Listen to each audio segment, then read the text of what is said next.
Well, hello everyone, and welcome to Camp Capstone. I am your host, Chris Whitpan. I am here today with Mr. Ian O'Toole.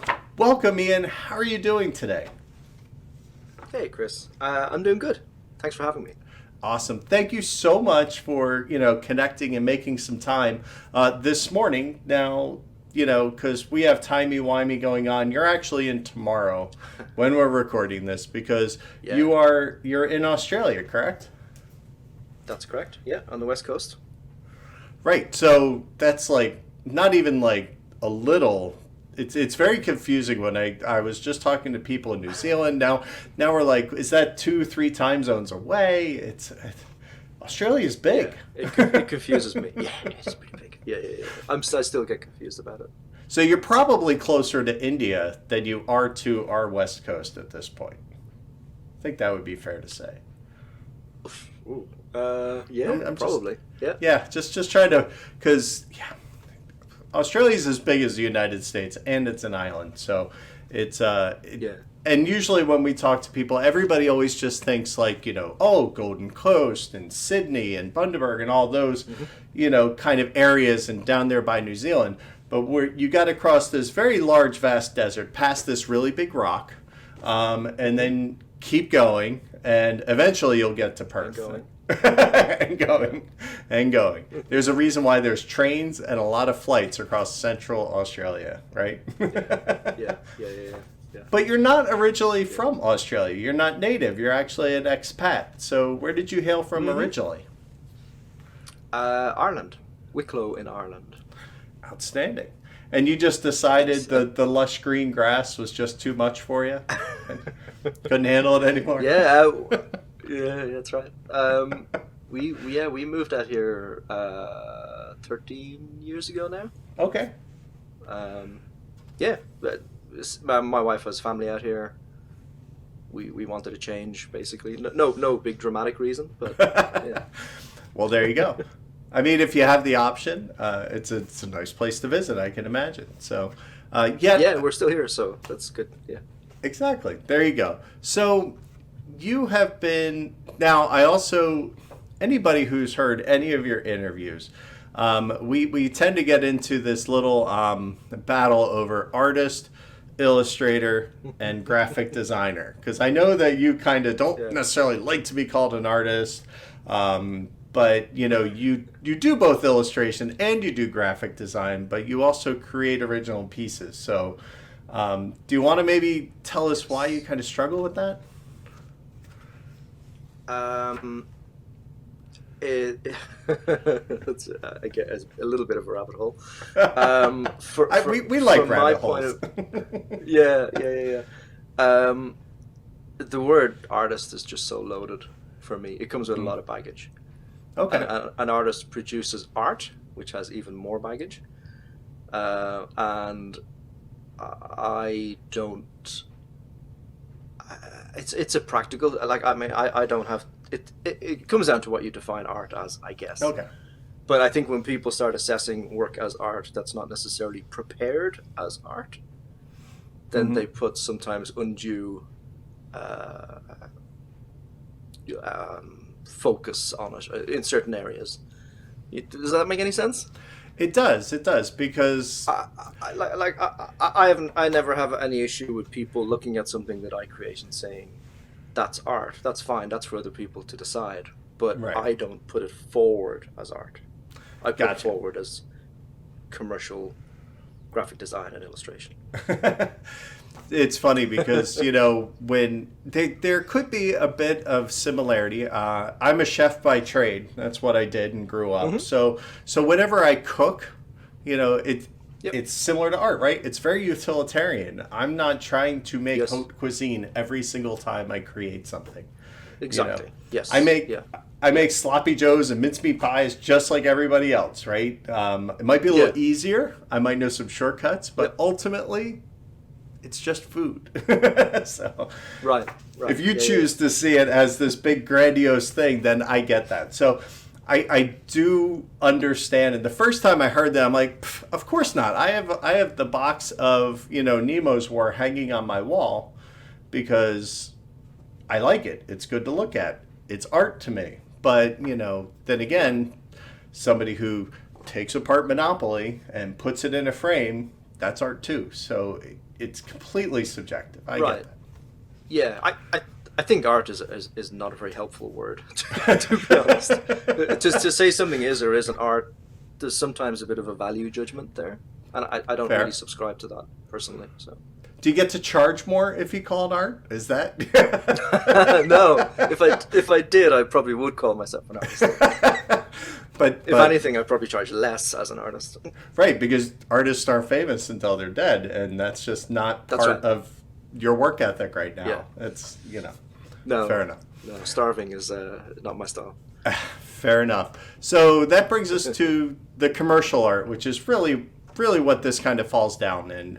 You know, whether somebody's designing billboards or they're doing any of that, that is the work of a commercial artist, right? Like they are literally just designing something to be made for profit, right? Now, did you go to school to do that, or did you? Well, yes, yeah. Yeah. I studied, visual communications Okay. was what it was called, which is it was all sorts of things: graphic design and photography and Mm-hmm.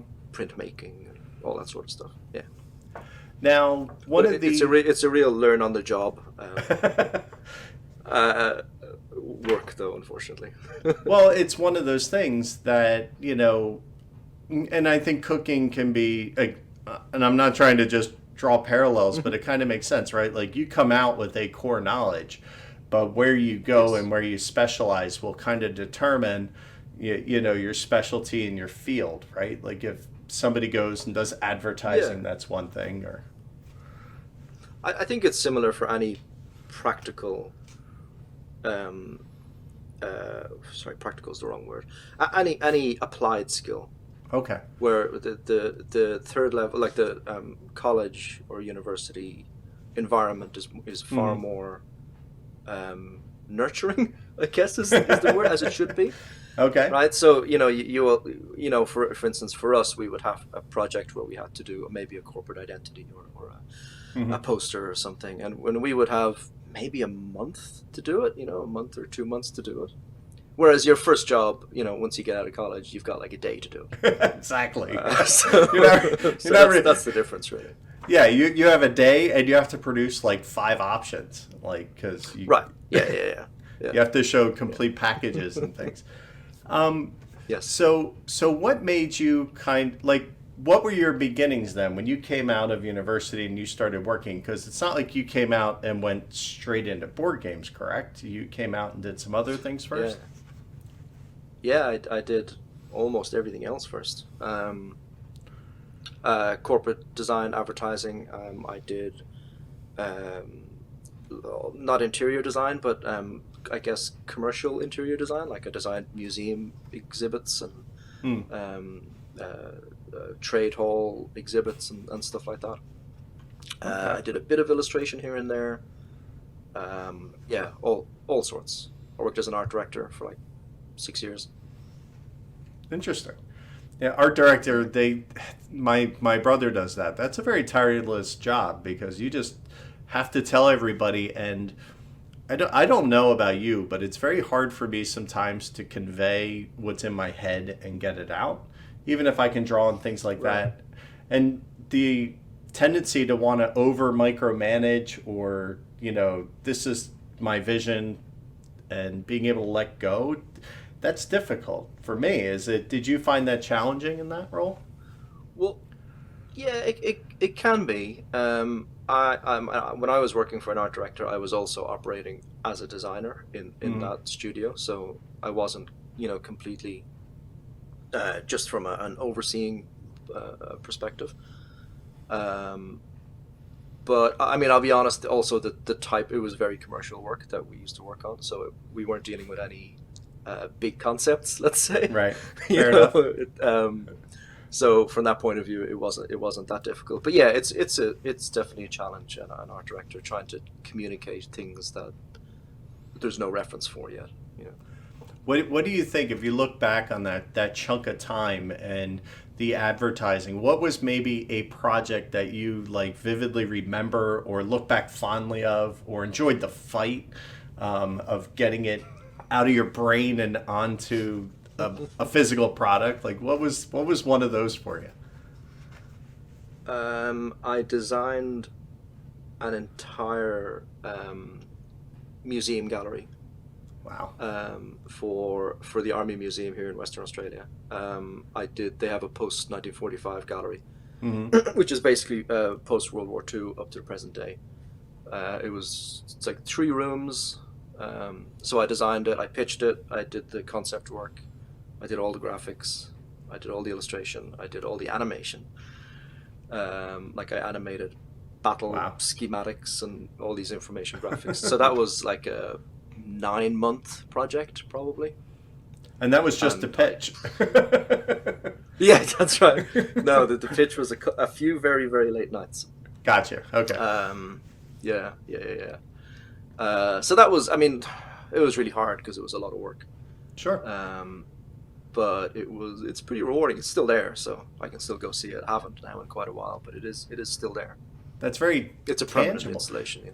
Yeah, a lot of people don't get something so permanent to kind of like look back. Like I was expecting maybe you did a Johnny Walker ad that was just kind of amazing. And it was just no.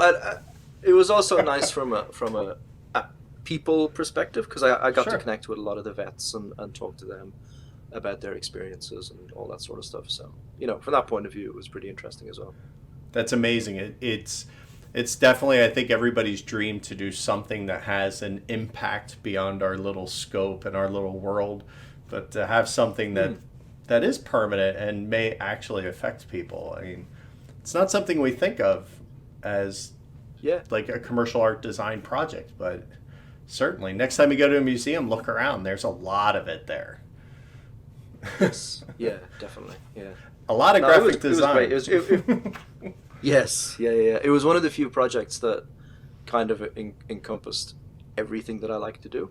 And because I was the only designer on it, I could kind of lead the client into, I could lead the client more than I would normally be able to. Right. Because you didn't have to win over a team first. You just had to win over them. Right. Yeah. And they were really good clients as well. So yeah, it was a good project. Yeah, next time you go to a museum, we just opened one in Philadelphia, the Revolutionary Museum. That's really amazing. And I remember walking around because, I think it's kind of the job of the graphic designer is to convey information. And talk about a place that has a ton of information. It's a museum. But, I remember vividly some of the wall diagrams and the way things are laid out, even font choices to make sure it's readable for a wide variety of people. There's a lot that goes into that. It's amazing. I didn't know that. Huh. Yeah. Cool. Yeah. No, it's nice. It's fun work. Absolutely. Now, when did you kind of make that turn? When did, the first board game start to roll in, and how did you kind of say, this is enjoyable, this is fun? Maybe it's not. I don't know. I'm assuming it is if you keep doing it. Yeah. It was, let me think, probably about 8 years ago now. Okay. Is that right? That sounds about right. 2012. I'm so bad at dates. I'm sorry. So please don't check me on any of these facts. I started to work for myself, and I was still doing lots of exhibition design work, which is primarily what I did before I started working for myself. So for trade shows and things like that.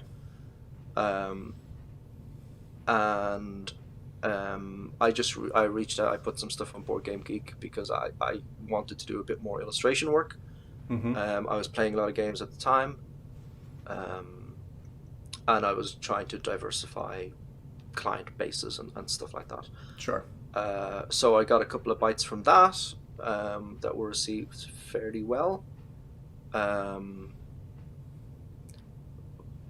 But the main sort of thing that projected me into doing it more seriously It was a couple of things. In the same year, I did The Gallerist, Nemo's War, and A Study in Emerald, second edition.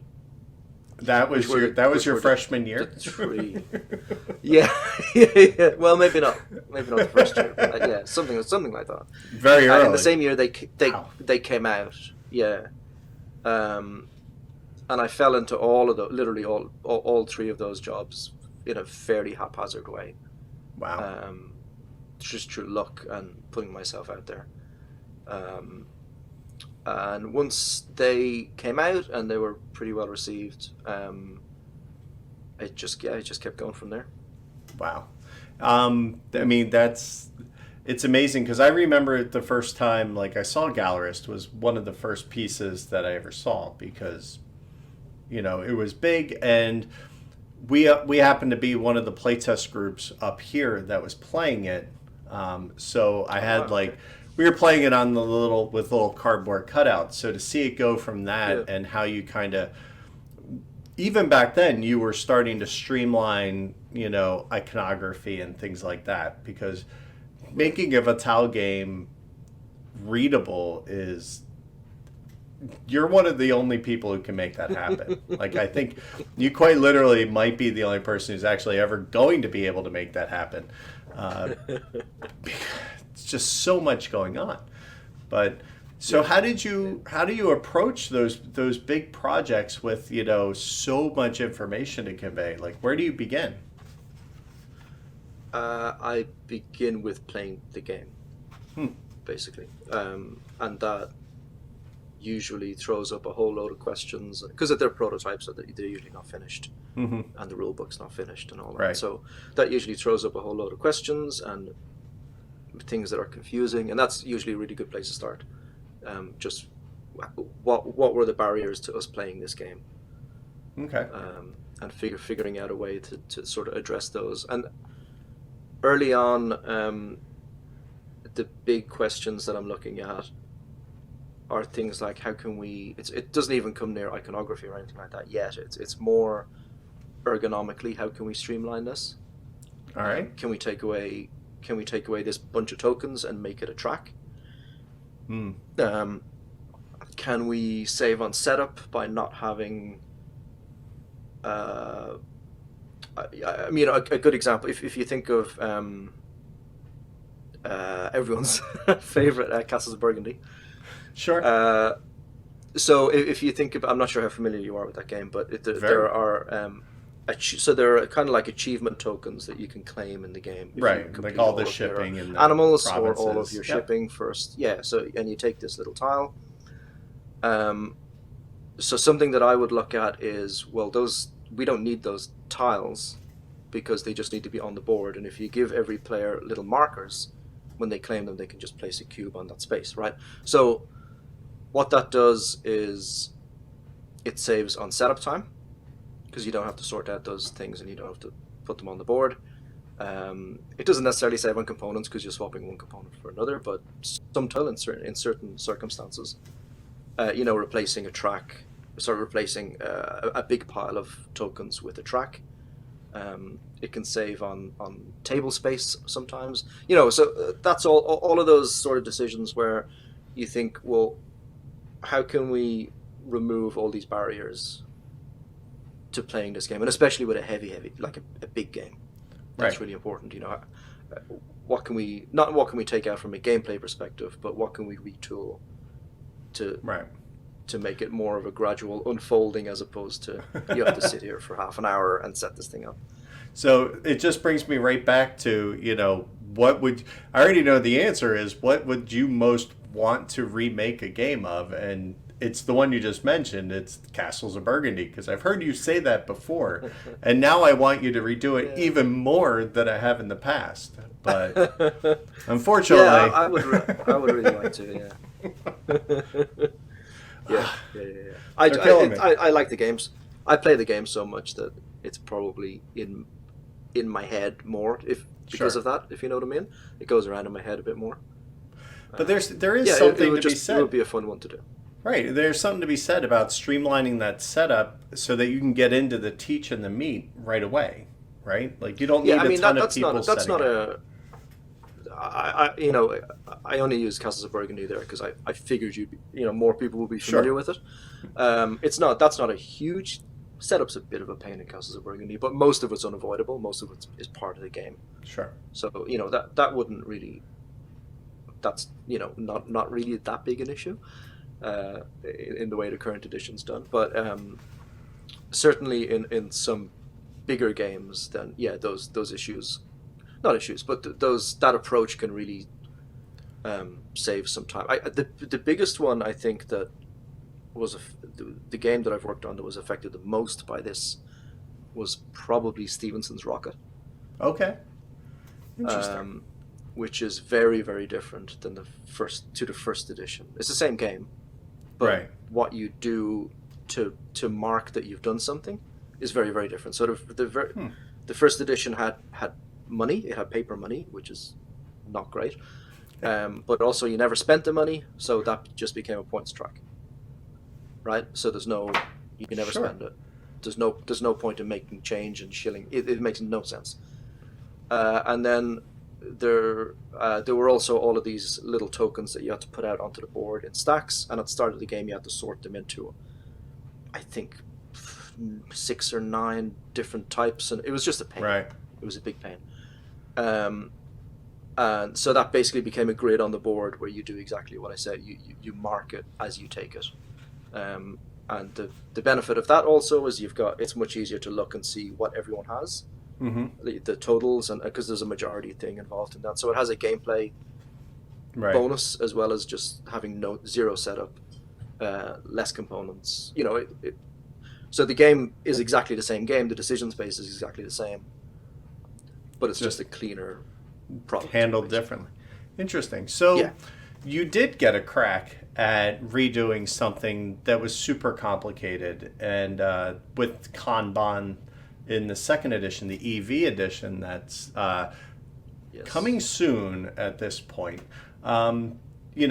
What kind of challenges did you face? I mean, because that I won that game by like 100 points, and I still to this day don't think I could tell you exactly how I did it, because Yeah. there's so much going on. How did you work to try and maybe, I want to say clean it up, because it was pretty clean but kind of streamlining.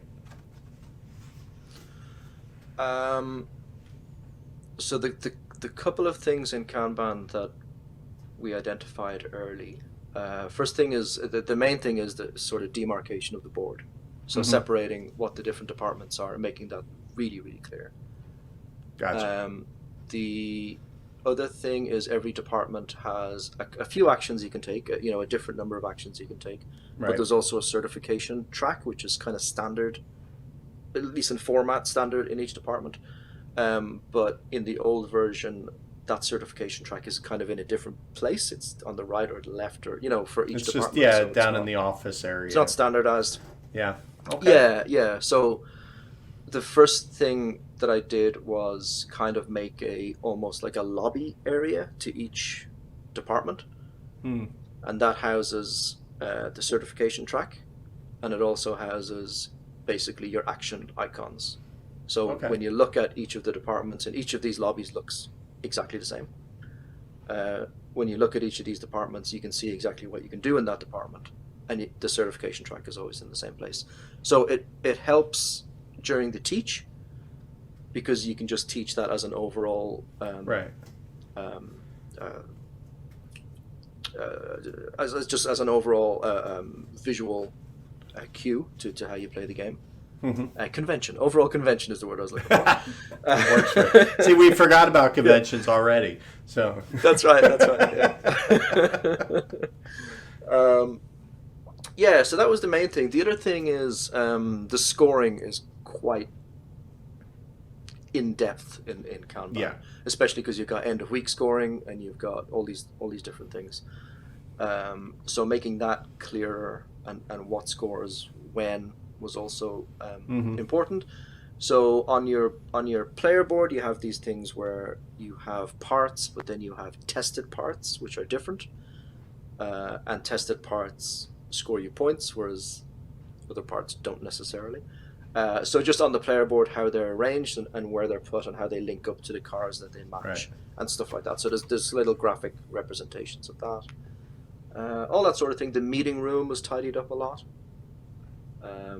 It still has the effect of a meeting room, but it's more like you're kind of giving it visually looks more like you're giving presentations as opposed to just a big giant table.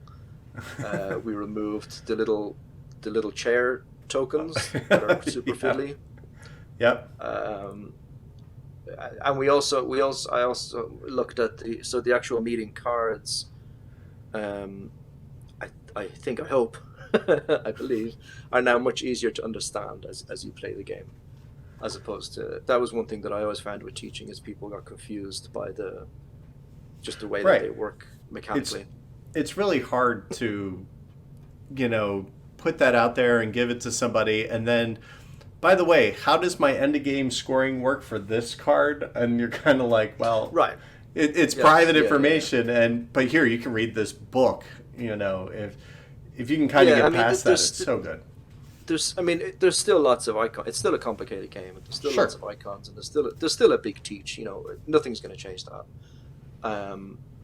But again, it's removing those barriers to entry of if you understand the icon. The problem that was with the previous edition is people didn't still fully understand the card. Right. So they understood what the card was looking for. So we want red cards, for instance. Sure. But they didn't understand how mechanically it worked during the game, like how much you'd score and how many times you can score and all that sort of stuff. So hopefully all that is much clearer now. Well, I'm excited. I feel like every third Vital game I really like and get. The Gallerist was one, Lisboa is one. Escape Plan I loved, so I think this is probably going to fit in that niche. I like the other one, but again, sometimes when you have to relearn the game and reteach the game every time you bring it out, if we can kind of cut that out, that's great. Awesome. I love it. Yeah, I learned them so much during development that the rules are permanently lodged in my brain. Good or bad, I don't know, but it is what it is. Yeah. So let's venture into, here we are. We're actually at Capstone, and we'll actually start to talk about a Capstone title. So, I believe, which came first, Irish Rails or Age of Steam? Irish Gauge. I'm going to do that. I'm sorry. In your world, in published world. Yeah, you put me on the spot now. I think it was Irish Gauge. Okay. I don't know. They were quite close together. I think it was Irish Gauge. I do believe they were kind of like they were releasing right around the same time. But I also know, like, Age of Steam was kind of a longer drawn process because you also did multiple maps for that at the same time. Yeah. Right. Yes. Yeah. So the Age of Steam project for me wasn't that long, but I know that the road to getting it back in print and all that was quite long. All that stuff being what it is, we'll just talk about the art side of it. So what was it like taking? Come on, there are a few times we can literally say the word franchise. And actually mean it. And I think Age of Steam probably falls in that boat, or rides that train, as it may be. How did it feel kind of having to shepherd that into, the 2020s and make it a beautiful but very, very simple kind of design? Like, I love that. So how'd you approach that? Age of Steam, I actually found Age of Steam a fairly straightforward, easy project to work on, because I went in with a very clear end goal in mind. So I talked to a lot of Age of Steam players, because I'm not a huge Age of Steam player myself. So I talked to a lot of players about what they would want from a new edition and what they, more importantly, wouldn't want from a new edition. And they were pretty unanimous in what they wanted and what they didn't want. And it would be no surprise to learn that they want artwork kept clean. They don't want plastic trains. They just don't want noise. Visual noise is basically Right. what they don't want, and that's also what kind of the direction that I wanted it to stay in or to go in. Mm-hmm. So for me, it just became a process of making it look clean and balanced and attractive, but again, not overly embellished. The main change that I made was in the actual the boards. No, so not the map boards, but the gameplay boards, whatever you want to call those. Right. And again, this comes down to me trying to make the game easier to teach. The loan So track, the bid boxes, and all those things. Yeah. So yeah. Okay. right. So in the previous edition, there were two boards basically, that had each of those phases in a sort of a random order. So here's your engines, and here's your loans, and here's your goods, and all that stuff. They were kind of organized for space rather than sequence of play. Gotcha. So the obvious approach to me seemed to be to just put those in sequence of play. So if you're teaching the game, you can go, okay, we start here, and then we count down, and once we get to the end, then we go back to the start again as the next round. Mm-hmm. So that alone makes the teach easier, because you're not looking around to find what you're doing. Yeah. The other thing I did was so the costs of everything, the sort of reference board for the costs, Mm-hmm. is it fits in with everything, but it's its own separate board. So it can be removed if you are an old school Age of Steam player and you know the costs inside out. You can just Sure. take that board out and you can save some table space. And that's that. But other than that, it was just down to keeping it clean. That's basically it. Color choice and things like that.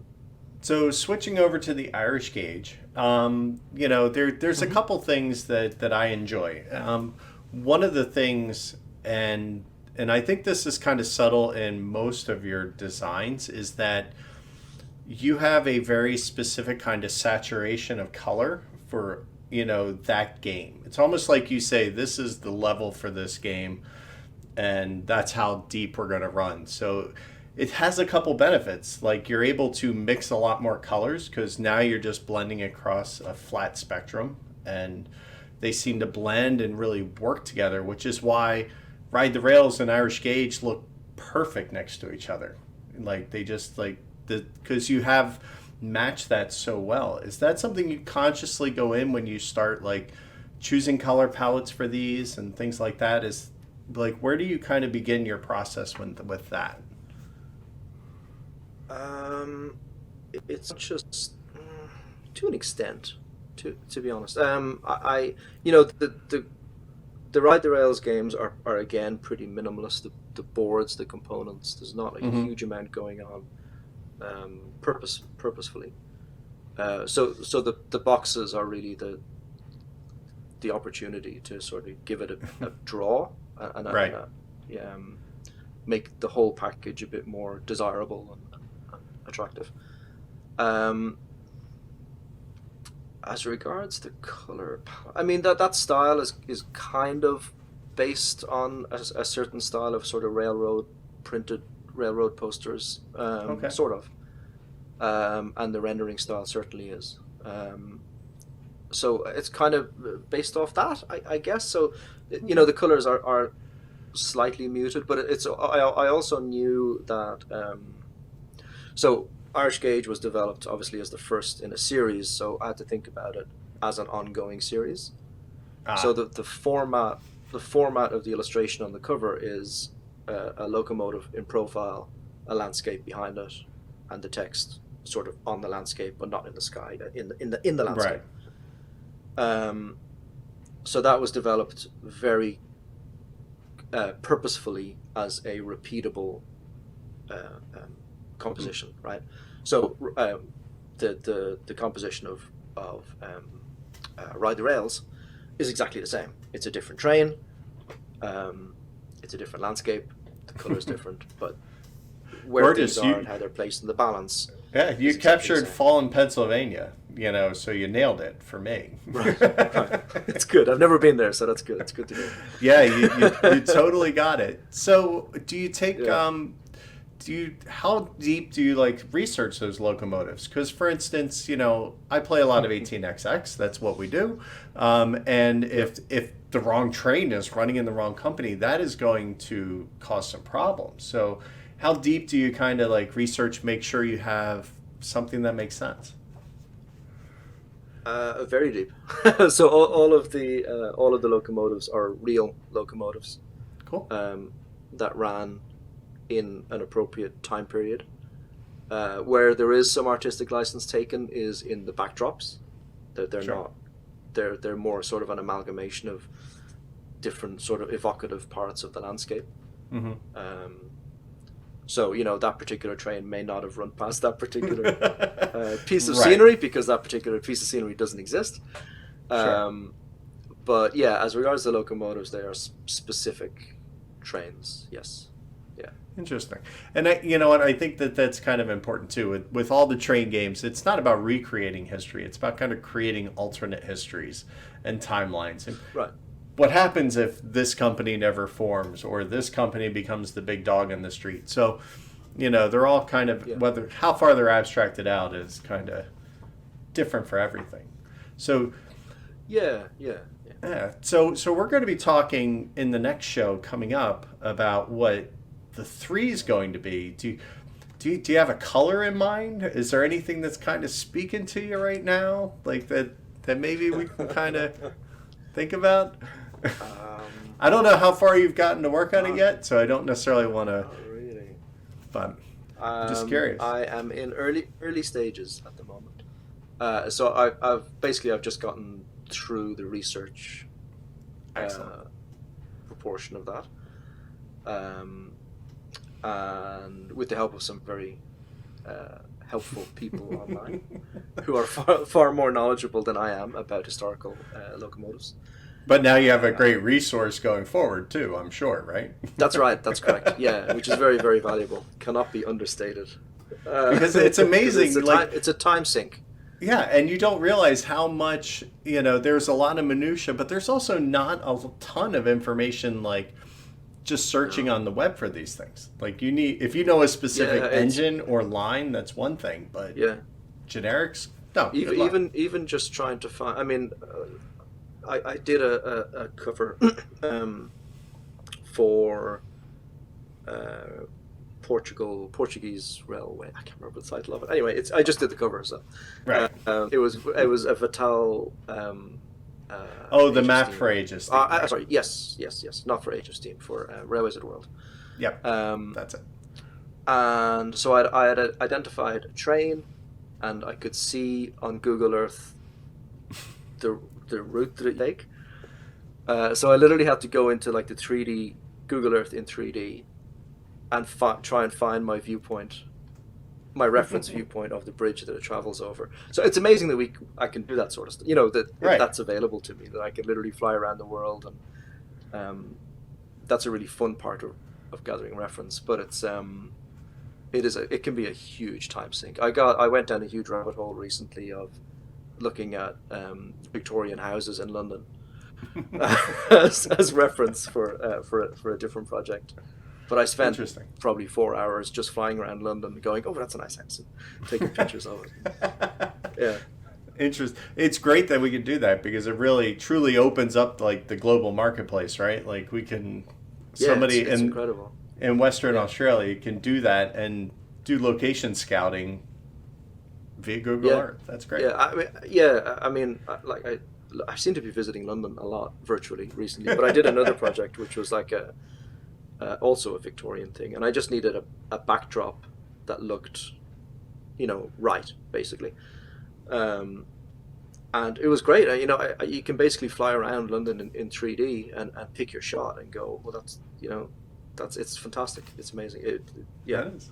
I don't know what people used to do with that.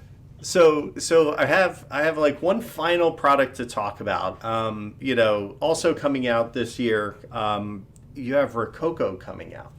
Now, to me, like this one must have been a very interesting challenge because to me the game was great the way it was to the point where I'm like, do I need to upgrade it? Is it's not like tons changing, and Michael Menzel, is a good illustrator. So I don't feel like it was struggling on that front. We have Amanda tapping on the front cover, which is fine. But it could be worse. Could be Concordia. Let's be fair. Right. Yeah. But how was it to try and kind of reinvent something that wasn't a pile of garbage or a hot mess or completely difficult, but to come around and reimagine it again? It was, it was good. Like you said, there's nothing wrong with the original edition at all. In fact, far from it. But it was just a case of identifying a couple of things that we could, little hooks, basically. And the main one, honestly, is that the original edition, while visually quite lavish and impressive, isn't very representative of the Rococo period. Okay. The style that you see, Rococo is a lot more airy and whimsical, very, lots of whites and golds. Louis, right? Yeah. Whereas the original edition is a lot of wood and it's darker and okay. Again, it's very lavish and it's warmer certainly, but it's not necessarily. And Rococo is a very distinctive period because it's off the wall. It's completely wacky. So that for me that was the immediate thing when I was like, well, I don't really need to change anything from a gameplay perspective, right? But I can certainly make it look more like Rococo. All right, interesting. I'm excited to see that one too, because to me that's a top 5 game. Like we love that, and I'm curious to see the treatment. So excited for that. Yeah. So I always like to end these on trying to ask, what kind of advice would you give to somebody who maybe they just finished university, maybe they're just going in, and they kind of they're in love with this idea of the romance of board games and board game art, illustration and design. What kind of advice would you give to that person? Wow, romance. What sort you of play advice? games all day. Come on, it's I do not. These are for display purposes only. What advice? Well, usually I would say make sure you attend conventions, which obviously is not very practical at the moment. Sure. But in a normal world, if you can, and they are expensive.